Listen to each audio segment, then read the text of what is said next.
Hi, boys and girls.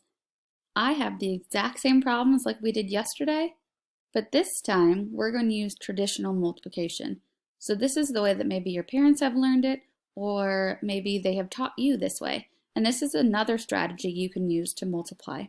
So again, we have a 2-digit by 1-digit number, and we're going to solve our problem.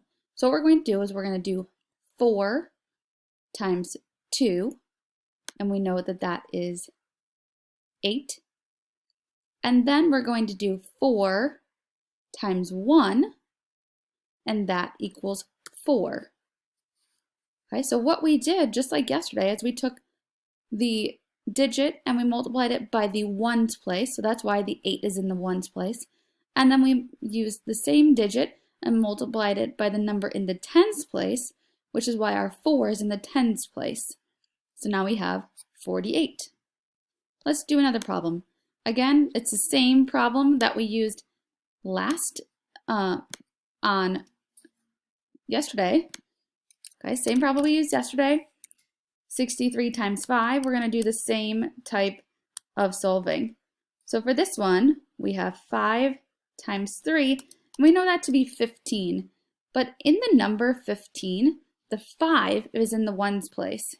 So we have to imagine at the top of here that we're going to put a number 1 because we have to carry the 1 in the tens place to go above the 6 in that tens place.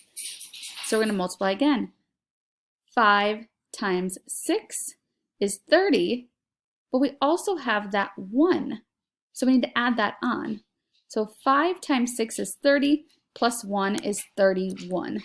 So then we're going to write 31, and then our answer to that, 63 times 5 is 315.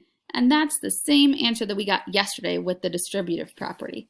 So you get to pick what strategy, but today we are going to only use the standard strategy. Okay? Only going to use the standard strategy. So it's going to be your turn. Use our examples, and let's see how you do on the standard multiplication strategy. Good luck!